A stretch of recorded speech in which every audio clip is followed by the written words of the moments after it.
강사 장석우입니다. 언어와 매체 수업에 대해서 설명을 해보겠습니다. 언어와 매체는 어떻게 공부할 것인지, 우선 우리가 언어와 매체를 선택하는 이유는 명백하죠. 자세히 보이실지 모르겠습니다만은 작년 수능, 올해도 실제로는 12월 달에 봤던 그 수능의 선택자는요, 화법과 작문이 65%, 언어와 매체가 35%입니다. 그런데 결과는 작년 같은 경우에는 1등급 중에서 화작 선택자가 35%, 언매 선택자가 65%였는데 올해는 그 경향이 더 심해졌죠. 심해져서 언매 선택자가 국어 1등급 중에서 72%예요. 언매를 선택하는 사람들이 국어 1등급에 훨씬 더 많은 비율을 차지하고 있습니다. 이건 이제 등급 컷인데요. 원점수 기준입니다. 1등급은 화법과 작문 같은 경우에는 96점. 그런데 언어와 매체 같은 경우에는 92점. 2등급, 3등급 마찬가지예요. 대략 한 4점 정도 차이가 나죠. 2점 문제 2개 정도인 겁니다. 말하자면 언어와 매체를 선택한 학생들이 두 문제를 더 틀려도 같은 등급을 맞게 된다는 거예요. 거꾸로 얘기하면 이렇습니다. 그 두 문제를 맞게 되면, 말하자면 내가 언어와 매체 선택자인데 언어와 매체에서 두 문제를 틀리지 않고 그 문제를 맞게 되면 훨씬 더 유리한 입장을 취할 수 있다는 그런 겁니다.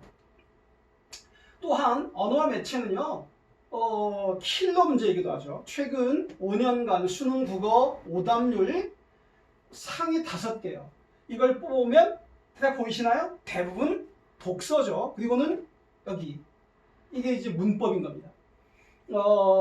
이 숫자가 지금 잘못 나왔는데 이제 연도인 거예요. 2022년에 시행한.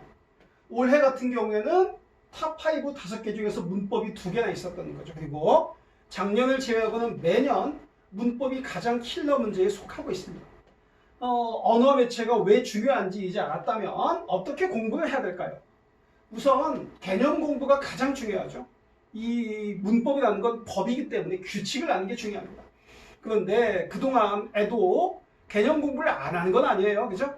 하지만 그 개념이 머릿속에 여기저기 흩어져 있는 거죠. 그걸 체계적인 개념으로 모아주는 것이 가장 중요합니다.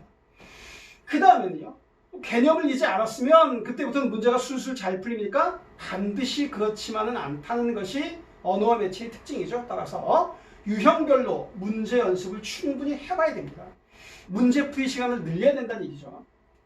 그러면 자, 수업은 어떻게 진행됩니까? 첫 번째는 개념의 체계적인 이해. 다시 한번, 개념의 이해가 아니고요, 개념의 체계적인 이해가 가장 중요합니다. 왜냐하면 문제에 적용하기 위해서는 체계가 있어야 되는 거거든요.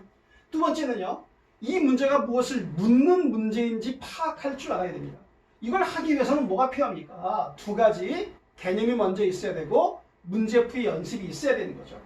마지막, 매체도 전혀 소홀히 할 수는 없죠. 매체의 경우에는 쉬운 것이 유형이 정해져 있다는 점.